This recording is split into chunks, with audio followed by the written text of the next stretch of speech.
अस्सलाम वालेकुम नाज़रीन, आप देख रहे हैं प्रोग्राम दो टोक। मैं हूं किरण नाज। 27वीं आईनी तरमीम के खिलाफ अपोजिशन का एहतजाजी प्लान सामने आ गया है। हमारे तहरीके तहफ़्फ़ुज़ आईन पाकिस्तान कोई बड़ा एहतजाज या मुहिम तो चलानी नहीं जा रही है, लेकिन पीर को सेनेटर्स और MNAs कौमी असम्बली से लेकर सुप्रीम कोर्ट तक वॉक करेंगे। पंजाब के मुंतखब अरकान भी असम्बली से लाहौर हाई कोर्ट तक रैली निकालेंगे। खैबर पख्तूनख्वा असम्बली आईनी तरमीम के खिलाफ करारदाद मंजूर करेगी। जुमे को मुल्क भर में यौम स्याह मनाया जाएगा। एहतजाज के इस शोर में मुल्क की पहली वफाकी आईनी अदालत भी कायम हो गई है। सदर मुमलिकत ने आईनी अदालत के पहले चीफ जस्टिस अमीनुद्दीन खान से हलफ ले लिया है, जिसके बाद आईनी अदालत के मजीद 3 जजेस जस्टिस हसन अजहर, जस्टिस अली बाकर और जस्टिस आमिर फारूक ने अपने ओहदों का हलफ उठा लिया है। जस्टिस करीम, जस्टिस रोज़ी और जस्टिस अरशद भी आईनी अदालत का हिस्सा है, लेकिन फ़िलहाल तीनों ने हलफ नहीं लिया है। ज़राए ऐसा बता रहे हैं कि हुकूमत की जानिब से आईनी अदालत के जज के लिए जस्टिस मुसरत हिलाली के नाम पर भी गौर किया गया था, लेकिन उन्होंने आईनी अदालत का जज बनने से मुआज़रत कर ली है। सदर मुमलिकत आसिफ अली जरदारी ने गुज़िश्ता रोज़ मुस्ताफ़ी होने वाले दोनों जजेस जस्टिस मंसूर अली शाह और जस्टिस अतहर मिनुल्लाह के इस्तीफ़े भी मंजूर कर लिए हैं। मुस्ताफ़ी होने से पहले जस्टिस मंसूर और जस्टिस अतहर ने 27वीं आईनी तरमीम पर चीफ जस्टिस यहया अफरीदी को अपने खदशात और तहफ़्फ़ुज़ात के हवाले से खतूत भी लिखे थे। इससे पहले इन दोनों मुस्ताफ़ी जजेस साहिबान ने 26वीं आईनी तरमीम पर भी अपने तहफ़्फ़ुज़ात का इजहार किया था। यहाँ ये बात नाज़रीन इंतहाई काबिल ज़िक्र है कि इस्तीफ़े से पहले तक जस्टिस मंसूर अली शाह मौजूदा चीफ जस्टिस यहया अफरीदी के बाद सुप्रीम कोर्ट के सीनियर तरीन जज थे। इन दोनों मोअज़्ज़ज़ जजेस साहिबान के इस्तीफ़े के बाद कल ही एक और इस्तीफ़ा law and justice commission of Pakistan के रुकन और साबिक़ अटॉर्नी मखदूम अली खान का भी आया था। उन्होंने भी 27वीं आईनी तरमीम के तनाजुर में चीफ जस्टिस ऑफ पाकिस्तान को भेजा था। दूसरी तरफ साबिक़ chief justice Jawad S Khawaja ने 27वीं आईनी तरमीम को सुप्रीम कोर्ट में चैलेंज कर दिया है।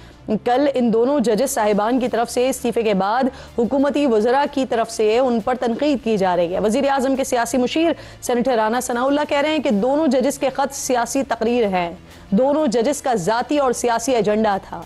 वज़ीर दिफा ख्वाजा आसिफ ने पार्लियामेंट से खिताब करते हुए कहा कि पार्लियामेंट की तरमीम के बाद 2 जजेस की गैरत जागी, लेकिन जब नवाज शरीफ को नाअहल करार दिया गया था उस वक्त किसी जज की गैरत नहीं जागी थी। जस्टिस मंसूर के शायराना ख़त को रिपोस्ट करते हुए ख्वाजा आसिफ ने लिखा कि ये शेर उस वक्त याद नहीं आए जब इंसाफ का कत्लेआम हो रहा था। जस्टिस मंसूर अली शाह और जस्टिस अतहर मिनुल्लाह के चंद मारूफ अदालती फैसलों को बड़ी शोहरत भी मिली और चंद को तनकीद का सामना भी करना पड़ा। सियासी जमातों ख़ास तौर पर नून लीग और तहरीक इंसाफ कभी इनकी तारीफ़ करते थे तो कभी इनके फैसलों पर तनकीद करते हुए दिखाई दिए। पंजाब और KP असम्बली तहलील किए जाने के बाद जब दोनों सूबाई असम्बलियों के इंतखाबात का मामला अदालत गया तो उस वक्त जस्टिस मंसूर अली शाह उन जजेस में शामिल थे जिनकी राय इन असम्बलियों के फौरी इंतखाबात ना करवाए जाने के हक़ में थी। जस्टिस अतहर मिनुल्लाह और जस्टिस मंसूर ने दीगर मोअज़्ज़ज़ जजेस के साथ जब इसी केस में चीफ जस्टिस के असखुद नोटिस इख्तियार पर भी एतराज़ उठाए तो उस वक्त तहरीक इंसाफ की तरफ से इन जजेस साहिबान पर तनकीद और नून लीग की जानिब से तारीफ़ हुई थी। इसी तरह जब मखसूस नशिस्तों का फैसला आया और 6 जजेस के खतूत पर उनकी अपोजिशन का मामला हुआ तो नून लीग ने जस्टिस मंसूर और जस्टिस अतहर मिनुल्लाह पर काफ़ी तनकीद की थी, जबकि तहरीक इंसाफ तारीफ़ करती हुई दिखाई दे रही थी। दूसरी तरफ नाज़रीन, अतहर मिनुल्लाह साहब ने 2018 में जब बतौर जज Islamabad high court Avenfield reference case में नवाज शरीफ की सज़ा मुअत्तल की थी तो उस वक्त उन्हें तहरीक इंसाफ की तरफ से शदीद तनकीद का निशाना बनाया गया था। फिर 2022 में इस्लामाबाद की मजिस्ट्रेट के खिलाफ बयानबाजी पर जब इस्लामाबाद हाई कोर्ट में PTI के बानी को जस्टिस अतहर मिनुल्लाह की अदालत में तलब किया गया था तो उस वक्त भी तहरीक इंसाफ ने उनके बारे में अच्छे लफ्ज़ों का इस्तेमाल नहीं किया था। तहरीक इंसाफ की हुकूमत के खात्मे के वक्त जब इस्लामाबाद हाई कोर्ट के दरवाजे रात को खुले तो उस वक्त तहरीक इंसाफ की तरफ से फिर जस्टिस अतहर मिनुल्लाह पर तनकीद हुई थी। उस वक्त तक नून लीग के हलकों की तरफ से जस्टिस अतहर मिनुल्लाह और उनके फैसलों को बड़ा सराहा जाता था, लेकिन जब justice Athar Minallah Islamabad high court से तरक्की पाकर सुप्रीम कोर्ट आए तो नून लीग की उनके लिए पसंदीदगी नापसंदीदगी में तब्दील हो गई थी। इन्हीं चीज़ों पर बात करने के लिए प्रोग्राम में आज मेरे मेहमानों में सबसे पहले आगाज़ में मुझे तारिक फजल चौधरी साहब वफाकी वजीर हैं, प्रोग्राम में ज्वाइन कर रहे हैं। मैं आपको खुशामदीद कहूँगी। सबसे पहले तो जो अहवाल अभी मैंने बताया तारिक साहब, इसी पर ही बात कर लेते हैं। सदर मुमलिकत ने दोनों जजेस साहिबान के इस्तीफे भी मंजूर कर लिए। वुज़रा उन पर सियासत करने के इल्ज़ाम लगा रहे हैं। आपके सेनेटर परवेज़ रशीद साहब तो यहाँ तक कह रहे हैं कि इनकी पेंशन तक रोकी जाए। क्या ऐसा कर सकती है हुकूमत? ऐसा सोच रही है क्या हुकूमत? जी बिस्मिल्लाहिर्रहमानिर्रहीम। बहुत शुक्रिया किरण, आज आपने प्रोग्राम में दावत दी। देखिए, मैं नहीं समझता कि उनकी पेंशन रोकने की कोई भी चीज जो है वो हुकूमती सतह के ऊपर ज़ेरे गौर है। ऐसी कोई भी बात नहीं है। बहसीयत साबिक सुप्रीम कोर्ट के जज जो मराहत दूसरे जजेस को मिलती हैं इस्तीफा देने के बाद, वो इनको भी यकीनन मिलेंगी। और गवर्नमेंट का उनके साथ कोई ऐसा पर्सनलाइज एजेंडा नहीं है।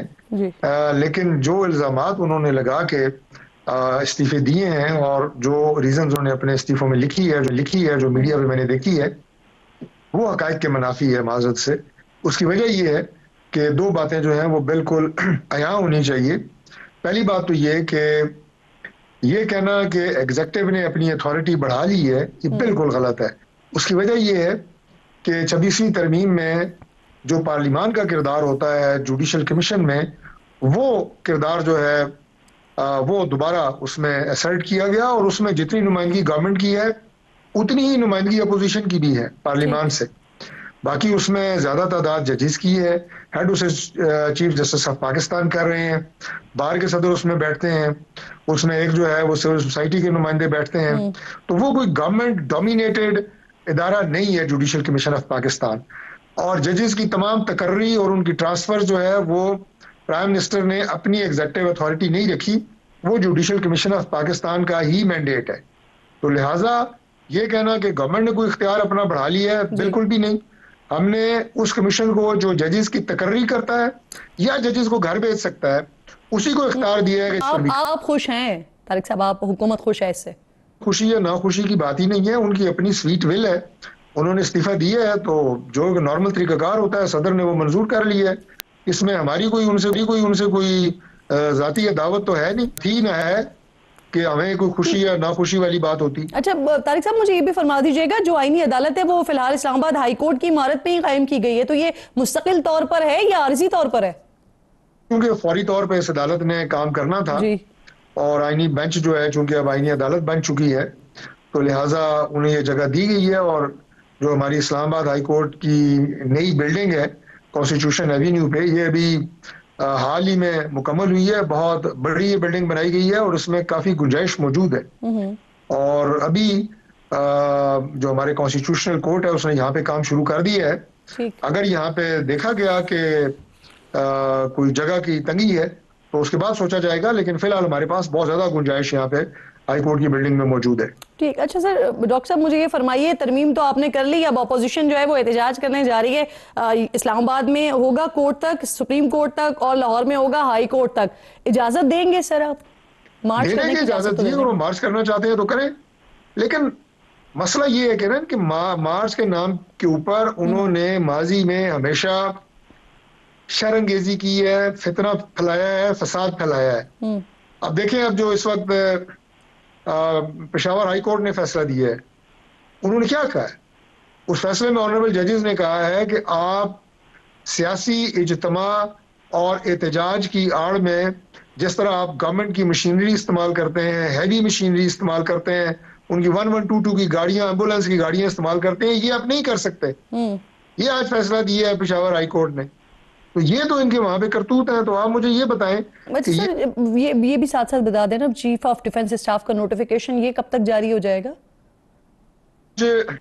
वो जो लेजिस्लेशन का मरहला था, जो आर्मी एक्ट, उसके अलावा हमारा एयरफोर्स एक्ट, नेवी एक्ट और प्रैक्टिस एंड प्रोसीजर बिल, वो जो कल कौमी असेंबली से पास हुए थे, वो आज सेनेट से पास हुए हैं चारों बिल।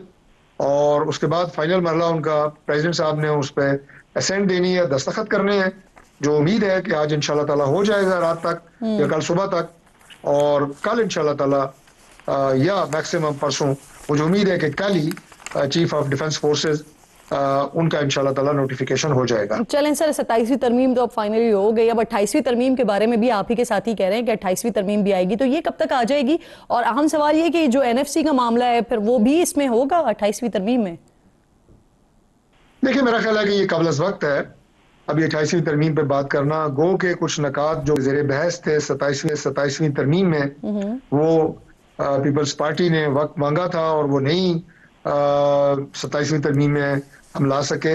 उस पर बात जारी है, जारी रहेगी, और अगर कोई कंसेंसस उसमें बिल्ड करने में कामयाब हो गए तो वो 28वीं तरमीम की शक्ल में आ जाएगा, चाहे वो एनएफसी अवार्ड्स में, और उसमें कोई तब्दीली नहीं है। हम तो सिर्फ सूबों को ये कह रहे हैं कि डेट सर्विसिंग है, और उसके अलावा हमारा जो डिफेंस के ऊपर अखराजात आ रहे हैं, क्योंकि डिफेंस की तमाम तर जो जिम्मेदारी है वो पाकिस्तान में जिस जगह भी आर्म फोर्सेस की या हमारे दीगर जो इदारे हैं, रेंजर्स हैं, एफसी है, जरूरत पड़ती है पहुंचते हैं, लॉ एंड ऑर्डर के लिए भी, टेररिज्म रोकने के लिए भी, और कुदरती आफात से मुकाबलों के लिए भी, वो सारे अखराजात फेडरल गवर्नमेंट देती है। तो सूबों को हमने कहा है कि उसमें कुछ हिस्सा फेडरल गवर्नमेंट के साथ आप भी बटाएं। अगर कंसेंसस हो गया तो इंशाल्लाह फिर जाहिर है उसके लिए अमेंडमेंट आएगी। और इसी तरह करिकुलम और पॉपुलेशन के हवाले से भी कहा है फेडरल गवर्नमेंट ने कि उसमें हम अगर कोई मस्बत किरदार अदा करना चाहते हैं, कॉर्पोरेट किया जाएगा। लेकिन अभी कबल अज़ वक्त है, अभी इसमें कंसेंसस जब डेवलप होगा तो उसके बाद। अच्छा सर, इस 27वीं तरमीम में तो आपके वो साथी JUIF जिन्होंने बड़ा साथ दिया था 26वीं तरमीम में, वो बड़े नाराज हो गए। मौलाना साहब का मैसेज भी कन्वे किया गया कामरान मुर्तजा साहब के जरिए, और वो ये कह रहे हैं कि हम दिल में रखेंगे इस बात को। की हमारी जो क़यादत है वो बहुत ज्यादा रिस्पेक्ट माजी में भी करती है और अभी भी करती है। मियां नवाज शरीफ साहब, मियां शहबाज शरीफ साहब, वो उन्हें बहुत एहतराम और इज्जत की नजर से देखते हैं, और आज भी उनके लिए जज्बात हमारे वही हैं।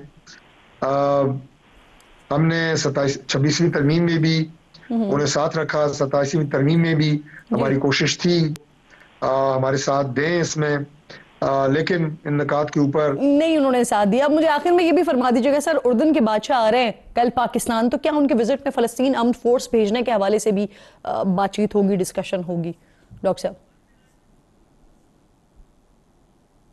जी यकीनन, जो भी हमारे इस वक्त करंट सिचुएशन में मुस्लिम उम्मा चल रही है, पाकिस्तान के साथ जो हमारे मुस्लिम वर्ल्ड के रवाबित, अल्लाह का शुक्र है मुस्लिम ममालिक के साथ बेहतर हो रहे हैं। पाकिस्तान का नाम बढ़ा है, अल्लाह ने बढ़ाया है, पाकिस्तान की इज्जत बढ़ी है। हमारे उनके साथ जो डिफेंस पैक्ट हुआ है सऊदीया के साथ, वो आपने देखा है। जिन जिन ममालिक में पाकिस्तान के प्राइम मिनिस्टर अभी दौरा करने गए हैं मुस्लिम ममालिक में, क्या उनकी पजीराई हुई है, अल्लाह का करम है, पाकिस्तान की इज्जत है।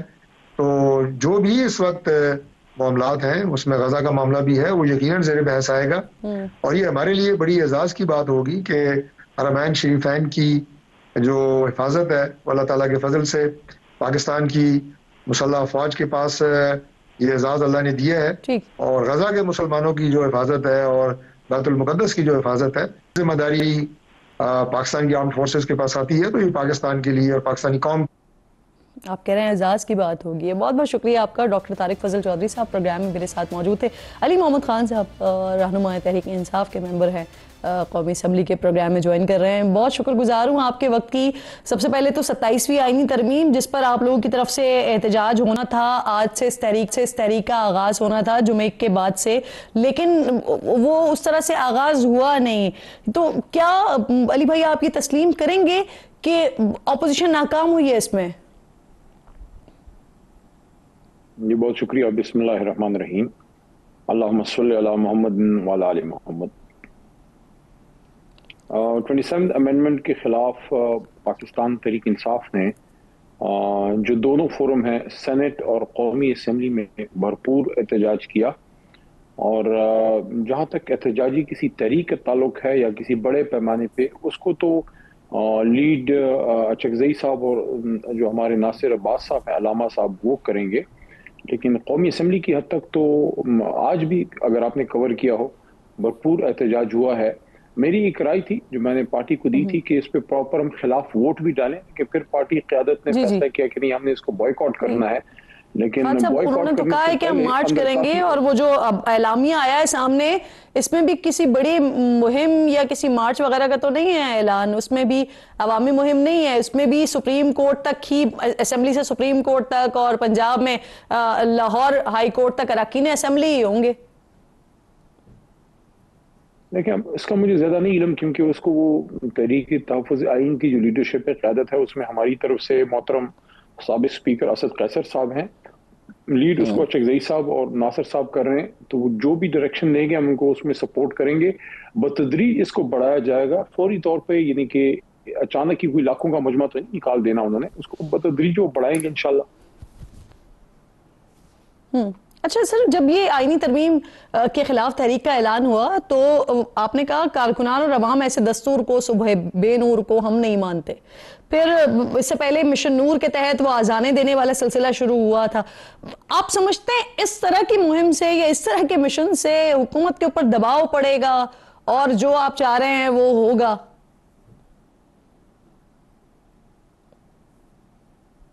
देखिए, असल में तो जो प्रेशर पड़ता है वो तो जब मैन ऑन ग्राउंड होते हैं, जब पॉलिटिकल वर्कर ग्राउंड पे होता है, तो जिस तरफ आपका इशारा है मैं उससे इनकार नहीं करता। लेकिन देखिए, खैबर पख्तूनख्वा साइड उसको एक तरफ रख के बाकी बलूचिस्तान में, बिलखुसूस पंजाब में और सिंध में, आप ही बताइए, आप भी तो इन चीजों को देख रही हैं, क्या माहौल ऐसा है कि वहां एक एहतजाज के लिए जब चलते हैं, पॉलिटिकल वर्कर के जहन में ये होता है कि ज्यादा से ज्यादा गिरफ्तारी होगी, आंसू गैस होगी, निकल आएंगे 1-2-3 दिन में, हफ्ता एक में, जो पॉसिबल है वो किया जा रहा है। मैं सर जी, आपके पुराने साथी मौजूदा सेनेटर्स वो तो ये तक कह रहे हैं कि आप लोगों ने मुखालिफत में वोट ना देकर दिल से तस्लीम किया है, आप लोग वॉकआउट करके निकल गए।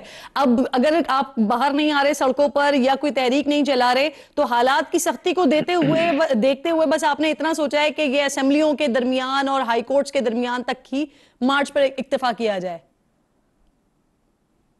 देखिए, मेरे ख्याल में चूंकि पुराने पॉलिटिकल वर्कर हैं दोनों, चकजई साहब भी और नासिर अब्बास साहब भी, साथ में असद कैसर साहब हैं, खुद एक पुराने पॉलिटिकल वर्कर हैं, खान साहब की 96 के साथी हैं, तो मेरे ख्याल में इसके कैनवस को बतदरीज बढ़ाएंगे। अभी वो स्टार्ट ले रहे हैं, मेरे ख्याल में थोड़ा कबल वक्त है ज्यादा तनकीद करना, वो स्टार्ट ले रहे हैं इसको बतदरीज। खैबर पख्तूनख्वा तो चलो वहाँ तो आसान है, लेकिन पंजाब में, बलूचिस्तान और सिंध में इसको फैलाएंगे, तो आई होप कि इंशाल्लाह ये थोड़े वक्त के बाद ये अपनी पेस पकड़ेगी। फिलहाल वो स्टार्ट ले रहे हैं। मैं दोबारा इस प्रोग्राम में at the cost of repeating ये कहूंगा कि ऐसा मुमकिन नहीं होता कि फौरी तौर पे 10 लाख बंदा रोड पे खड़ा कर दें, आपको थोड़ा टेम्पो बिल्ड करना पड़ता है। तो इसलिए मैं समझता हूँ कि चकजई साहब को और नासिर अब्बास साहब को इनको थोड़ा सा हमें स्पेस देना चाहिए जी। और वो टेम्पो सर काफी टाइम हो गया, अब पीटीआई जो है वो बिल्ड नहीं कर पा रही जिस टेम्पो में आप लोग माहिर समझे जाते थे। मुझे बताइए, जस्टिस मंसूर और जस्टिस अतर मिनुल्लाह, इनके इस्तीफे भी हो गए, मंजूर भी हो गए, तो क्या आप लोगों का इरादा है कोई इनसे राब्ता वगैरह करने का, कोई मुश्तरका हिकमत अमली बनाने का? दोनों काबिल कदर शख्सियात हैं और मैं नहीं समझता कि वो किसी जमात से अलाइन है। उन्होंने, जैसे अत्थर साहब की अगर आप जजमेंट्स देख लें तो वो सभी जमातों के खिलाफ उनके फैसले आए हैं। लॉ अबाइडिंग एक जज हैं, कॉन्स्टिट्यूशनलिस्ट हैं, और दूसरे जो हमारे मंसूर साहब हैं वो तो एक सेलिब्रेटेड जूरिस्ट हैं हमारे। बदकिस्मती से हमारा मुल्क, हमारी रियासत उनसे वो फायदा नहीं ले सका जो लेना चाहिए था। मैं नहीं समझता उनको पॉलिटिसाइज किया जाना चाहिए। आप किसी किस्म का कोई फायदा लेने का इरादा रखते हैं? मेरे ख्याल में ये उनका अपना फैसला होगा कि वो आगे क्या करना चाहते हैं। मैंने अलबत्ता कल एक बात की थी, और मैं किसी शख्सियत के खिलाफ तो बात नहीं करता, लेकिन मैंने ये बात की थी कल कि जब 9 अप्रैल की रात ये आपका भाई, ये एक इमरान खान का सिपाही खड़ा था वहां पार्लियामान में, काश उस रात हाई कोर्ट ना खुलती तो ये दिन हमें ना देखना पड़ता। वो रात थी स्टैंड लेने की। उस रात हाई कोर्ट के खुलने से वो जो रेजीम चेंज का जो प्रोसेस चल पड़ा था वो बदकिस्मती से वो सारा हो गया। तो बाज़ औक़ात तारीख में कुछ लम्हात होते हैं जो स्टैंड लेने के होते हैं, वो रात थी स्टैंड लेने की। बिल्कुल ठीक, बहुत बहुत शुक्रिया आपका अली मोहम्मद खान साहब। वक्त मेरे पास बिल्कुल खत्म हो गया, बहुत प्रोग्राम में साथ मौजूद थे। नाज़रीन, एक छोटा सा ब्रेक लीजिए और ब्रेक के बाद जब वापस आएंगे तो आपको लेकर जाएंगे वाना, जहां 10 तारीख को दहशतगर्दों की तरफ से हमला हुआ और उसके बाद वहां क्या सिचुएशन बनी, कंप्लीटली दिखाएंगे आपको ब्रेक के बाद।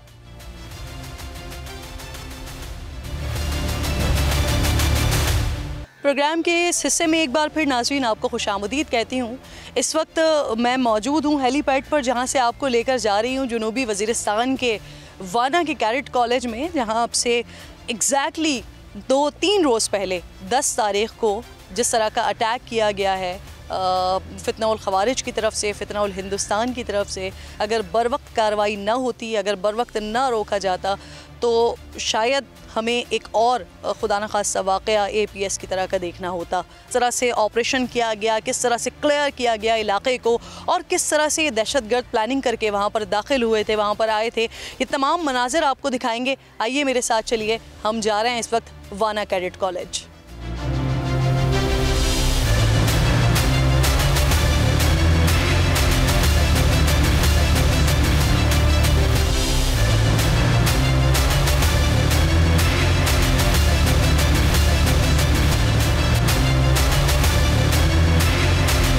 शाम का वो वक्त कि जिस वक्त मगरिब के बाद हल्का हल्का उजाला होता है, हल्की हल्की स्याही छाना शुरू हो जाती है, उस वक्त एक गाड़ी आती है उस तरफ से और यहाँ पर आकर इस गेट पर टकराती है, जो आपको इस वक्त कुछ जो तबाही मचाने की और फैलाने की कोशिश की, उसके ये मनाजिर आपको नज़र आ रहे हैं। ये रिक्शा उस वक्त भी यहाँ पर खड़ा हुआ था। मैं रॉबिन भाई से गुजारिश करूँगी कि दिखाइए, ये रिक्शा उस वक्त भी यहाँ पर खड़ा हुआ था कि जब बारूद से भरी हुई वो गाड़ी लेकर यहाँ पर आए हैं और उन्होंने गाड़ी को टकराया है, तो उसके साथ साथ यहाँ पर भी ये डैमेज हुआ है कि यहाँ पर जब गाड़ी आकर टकराई है तो उसके बाद यहाँ पर एक बहुत बड़ा गड्ढा पड़ गया था, जिसे अब मिट्टी डालकर फ़िलहाल फिल कर दिया गया है। और ये जो तबाही के मनाजिर आपको साथ साथ दिखाई देंगे, ये तबाही है और ये अभी भी इसी तरह से ये सारी चीज़ें आपको दिखाई देंगी।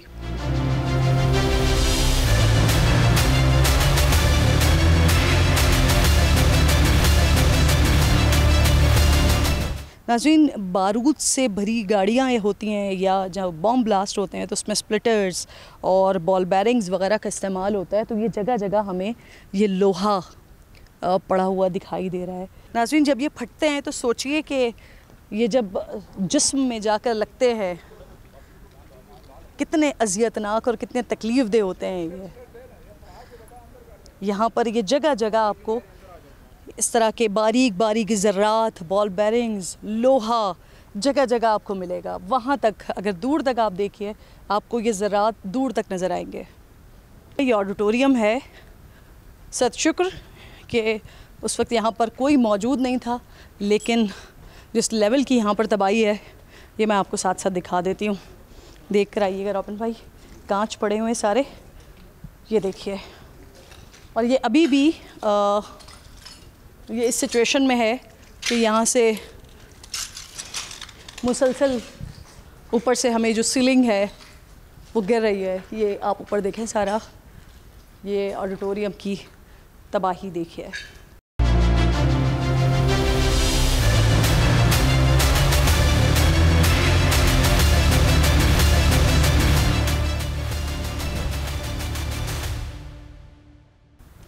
मैं जब ये मंज़र देख रही हूँ तो मुझे APS याद आ रहा है, और APS के वो मासूम बच्चे, और इसी तरह से ऑडिटोरियम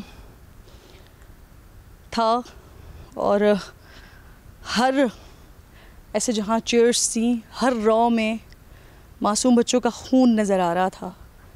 मैं आज इस ऑडिटोरियम में खड़ी हुई हूँ, मुझे APS का वो मंज़र याद आ रहा है, और ये बदबख्त वही मंज़र रिक्रिएट करना चाहते थे, इसीलिए उन्होंने सॉफ्ट टारगेट चूज़ किया, इसीलिए उन्होंने हमारे बच्चों को चूज़ किया, इसीलिए उन्होंने हमारे इंस्टीट्यूट को, हमारे तालीमी इदारे को चूज़ किया। लेकिन फिर उसके बाद हमने उनके लिए क्या चूज़ किया ये हमने बता दिया। अच्छा जी, एग्जैक्टली ये वो मकाम है कि जहाँ से दहशतगर्द आए और उन्होंने क्विकली अंदर दाखिल होने की कोशिश की, और प्लानिंग भी कुछ इस तरह की थी। जिन लोगों ने वो वीडियो देखी कि किस तरह से गाड़ी आकर दरवाजे से टकराई, उसके बाद धुआं हो गया।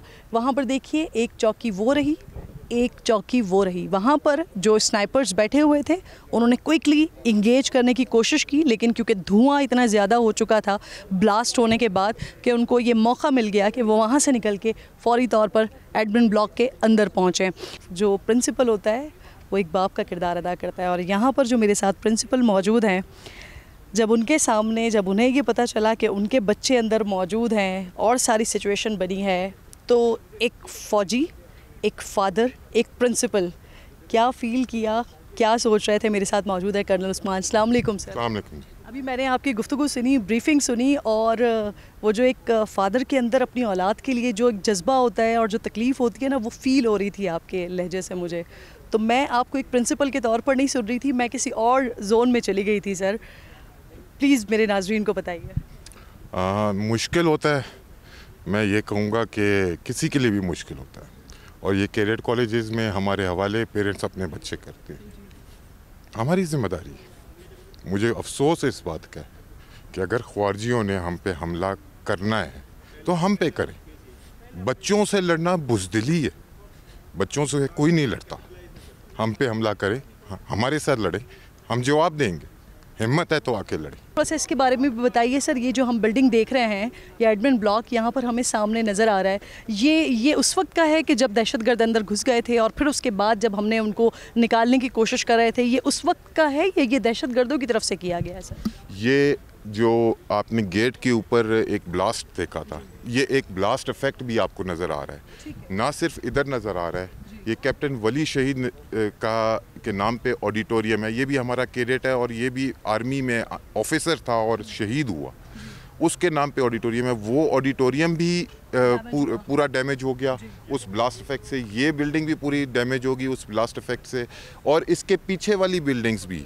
ये ब्लास्ट इतना बड़ा था कि इवन हाउसेस की जो छतें हैं वो भी गिरी उसके इफेक्ट से। हालांकि उधर तक फायर नहीं कोई कर सका था, लेकिन वो उस ब्लास्ट इफेक्ट से गिरी। तो रोज़ाना की बुनियाद पर इन खारिजियों से लड़ते हुए हमारे जवान, हमारे ऑफिसर्स शहीद हो रहे हैं, लेकिन हमारे मुल्क की सरहदों की हिफाजत को यकीनी बना रहे हैं। ये अब मैं आपको वो एडमिन ब्लॉक दिखा रही हूँ कि जिसके अभी प्रिंसिपल साहब बता रहे थे कि उसका इफ़ेक्ट इस बिल्डिंग तक भी आया है। ये आपको नज़र आ रहा होगा कि जब वो गाड़ी वहाँ पर टकराई गई है, उसका जिस तरह का इफ़ेक्ट है।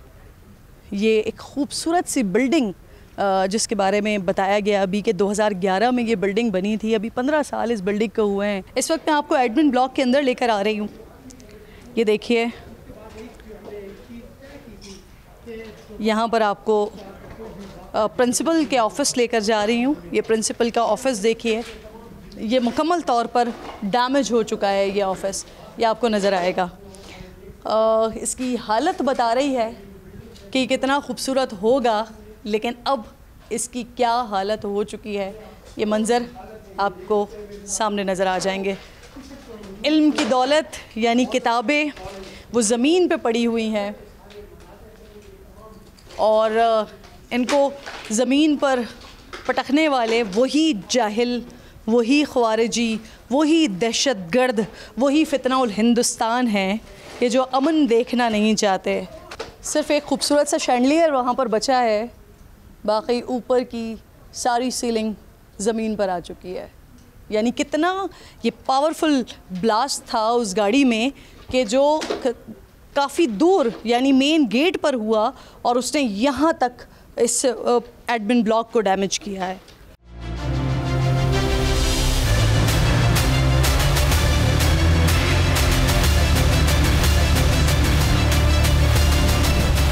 अब जो मंज़र मैं आपको दिखाने जा रही हूँ, उस मंज़र ने मुझे बहुत ज़्यादा तकलीफ़ पहुँचाई है। यहाँ पर आपको जगह जगह खून नज़र आएगा, और ये जो खून के छींटे और खून के धब्बे आपको नज़र आ रहे हैं, ये जो खून आपको नज़र आ रहा है, ये वतन पे जान कुर्बान करने वाले, चाहे फ़ौजी जवान हों, चाहे सिविलियंस में से हों, जो इस वतन पर, जो इस मिट्टी पर अपनी जान कुर्बान करते हैं। ये खून इनका यहाँ पर मौजूद है, लेकिन ये रायगा नहीं जाएगा। ये मिसबाह जो कि क्लर्क थे, एम्प्लॉय थे कॉलेज के, उनकी शहादत हुई है। ये उनके खून के धब्बे हैं, और मेरे लिए ये तकलीफ़ दे मंज़र है। ये खून रायगा नहीं जाएगा नाज़रीन, ये खून रायगा नहीं जाएगा।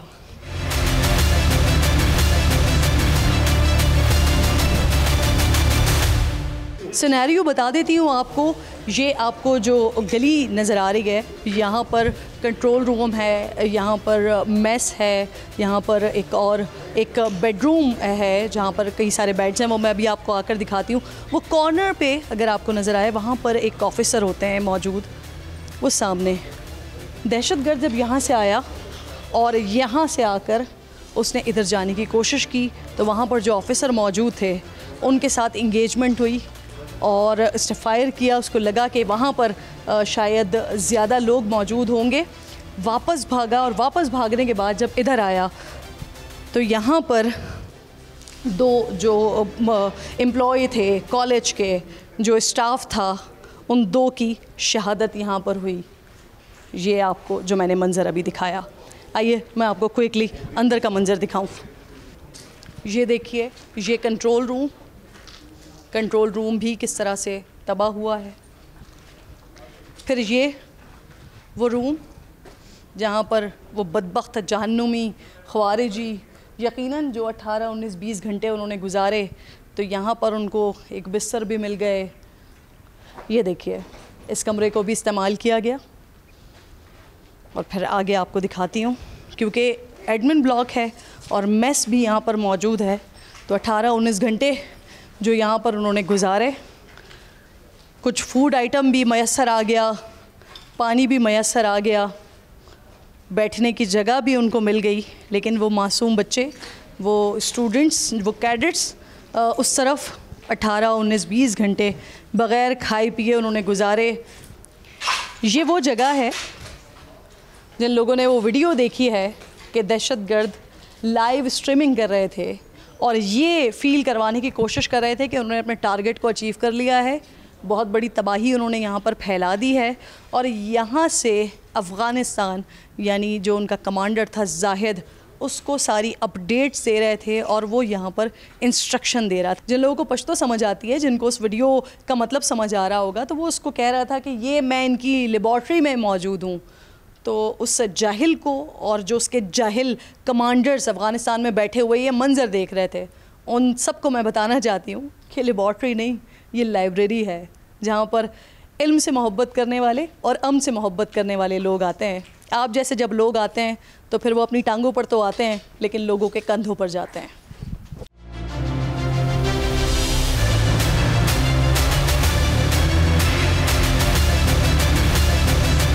बुलेट के हॉल यहाँ पर पड़े हुए हैं अभी भी।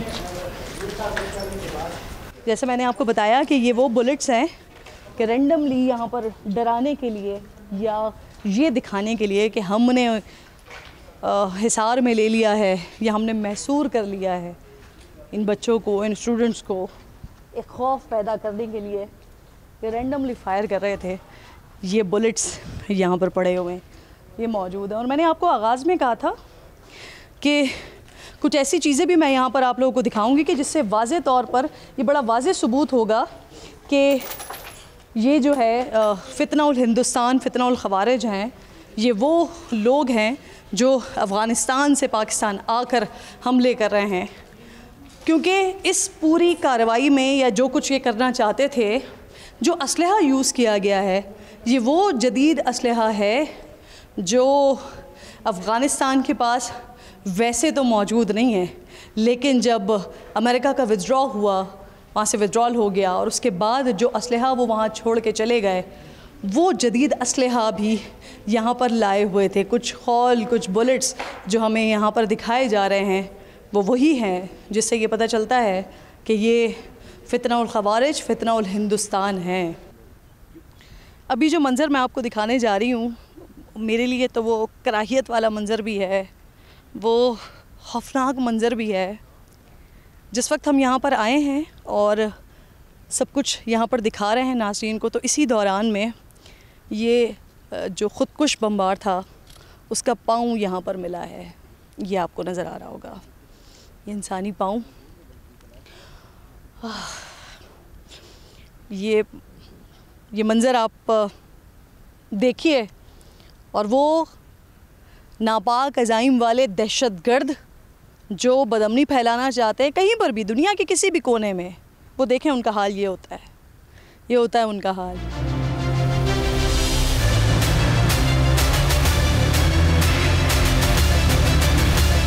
और अब जिस शख्सियत से मैं आपकी बात करवाने जा रही हूँ वो शख्सियत हैं कि जो यहाँ पर जो कुछ हो रहा था कम्प्लीटली उसको कमांड कर रहे थे और डायरेक्ट राब्ता हो रहा था फील्ड मार्शल से, उनकी इंस्ट्रक्शंस डायरेक्टली आ रही थी। वो बार बार इस बात की तंबी कर रहे थे कि किसी भी किस्म का कोई जानी नुकसान नहीं होना चाहिए, किसी बच्चे को कोई नुकसान नहीं होना चाहिए। मेरे साथ कर्नल ताहिर मौजूद हैं। अस्सलाम वालेकुम। वालेकुम सलाम। कर्नल ताहिर, पूरे पाकिस्तान की तरफ से मैं आपको थैंक यू कहना चाहती हूँ और मैं चाहती हूँ कि मैं इस वक्त आपके लिए तालियाँ बजाऊँ और मेरे हाथ में माइक है, लेकिन आप समझिए कि ये मैं बड़ी दिल से बात कर रही हूँ और ये मैं हर उस पाकिस्तानी की तरफ से आपका शुक्रिया अदा कर रही हूँ कि जो समझते हैं कि सरहदों की हिफाजत मजबूत हाथों में है। बिस्मिल्लाहिर्रहमानिर्रहीम। आपने बड़ा अच्छा एक इसका प्रियम्बल दिया। इनफैक्ट इस तरह के ऑपरेशन वाकई बड़े डेलिकेट होते हैं। वजह उसकी ये है कि आप यूज़ ऑफ फोर्स उस तरह नहीं कर सकते। फिर उस चीज़ को देखते हुए हमने नेक्स्ट दिन को हमने इनकी यहाँ से भी एवैक्यूएशन स्टार्ट की। We wanted them to go to a place जहाँ से इनको इवन आवाज़ भी ना आए कोई ऑपरेशन किया फायर की, बिकॉज स्टूडेंट्स थे, इनोसेंट स्टूडेंट्स। सो उसमें टाइम लगा। जो ऑपरेशन की अगर आप बात करते हैं तो operation was it did not last longer than 20-25 minutes. ये बैंडाना या सर के ऊपर जो पट्टी बांधी जाती है ये वो है और इसके ऊपर लिखा हुआ है, अगर इसको आप गौर से देखें, स्पेशल इज्तिहादी फोर्स TTP, तहरीके तालिबान, फितनाउल खवारिज, फितनाउल हिंदुस्तान। ये वो बदबख्त हैं जो मुख्तलिफ़ नामों के साथ कभी जैश अल हिंद के नाम से, कभी ये इज्तिहादी के नाम से, कभी किसी नाम से और कभी किसी नाम से आने की कोशिश करते हैं, दहशतगर्दी फैलाने की कोशिश करते हैं।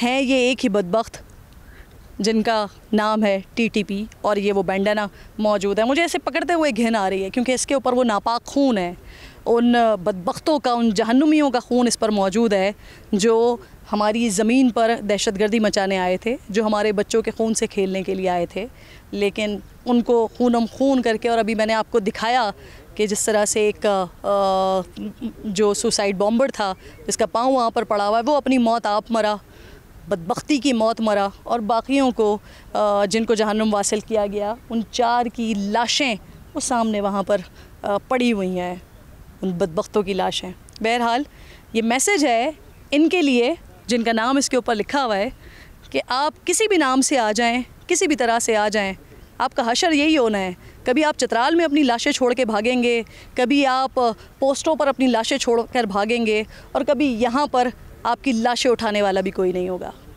वाना कैडेट कॉलेज के कैडेट्स मेरे साथ मौजूद हैं और मैंने जब इनसे पूछा है कि इनका ताल्लुक़ कहाँ से है तो ऑलमोस्ट कैडेट्स का ताल्लुक़ वज़ीरिस्तान से ही है। यहाँ के लोकल्स हैं, पश्तून हैं, और ये वो पश्तून हैं कि जिनके लिए ये बदबख्त, ये जहन्नुमी कहते हैं कि पश्तून हमारे भाई हैं, लेकिन इन्हीं भाइयों को नुकसान पहुंचाने के लिए ये बदबख्त यहाँ दाखिल हुए थे। इनका जज्बा कैसा है और उस वक्त जब ये सब कुछ हो रहा था उस वक्त इनके जहनों में क्या चल रहा था, इन्हीं से बात करते हैं। अस्सलाम वालेकुम। वालेकुम सलाम मैम। जिस वक्त हुआ ये अटैक, कहाँ थे आप, क्या कर रहे थे? मैम उस वक्त हम ड्रिल स्क्वायर में थे, जो एडमिन ब्लॉक है उसके बिल्कुल पीछे ड्रिल स्क्वायर है। चूँकि आगे हमारा कंपटीशन आ रहा था तो स्पोर्ट्स टाइम पे हमारा प्रिपरेशन हो रही थी तो उसी वक्त असर टाइम पे अचानक ये ब्लास्ट हो गया। तो हम हाउसेस की तरफ भागे सारे, छोटे छोटे बच्चे भी थे उधर, हम तो फर्स्ट ईयर में 8th क्लास वाले भी थे हमारे साथ। अगले दिन ज़ाहिर है टफ़ टाइम हमने गुजारा, पूरी रात टफ़, वो ना खाना ना वॉशरूम ना कोई चीज़ हमने हैंडल किया। बहुत ठंड भी थी, हम नीचे लेट रहे थे ज़मीन पे और शीशे भी गिरे थे नीचे, कुछ लड़कों को भी चोट भी लगी है उस वजह से। तो अगले दिन आर्मी वाले आ गए, उन्होंने हमें बैक साइड से जो है नीचे किया और SWS में लेके गए, उसके बाद इन लोगों को इधर से ख़त्म किया। नाज़रीन, जिस वक्त मैं यहाँ पहुँची थी तो मनाज़र मुझे वो आपको दिखाने थे कि यहाँ पर दहशतगर्द क्या तबाही फैला कर गए हैं, लेकिन यहाँ का जोश, यहाँ का जज्बा, यहाँ का वलवला देखने के बाद मैं मज़ीद इस सुकून के साथ वापस जा रही हूँ और इस प्रोग्राम को भी यहाँ पर क्लोज़ कर रही हूँ। जो मैं हमेशा कहती हूँ कि अपना ख्याल रखिए और इस बात का यकीन रखिए कि मुल्क की, वतन अज़ीज़ की सरहदों की हिफाजत के लिए पाक फ़ौज मौजूद है। फ़लस्तीन को और मकबूजा कश्मीर को अपनी दुआओं में याद रखिए। मेरी तरफ़ से अल्लाह निगहबान। नारे तकबीर, अल्लाहु अकबर, नारे तकबीर, अल्लाहु अकबर। पाकिस्तान जिंदाबाद, पाक फौज जिंदाबाद।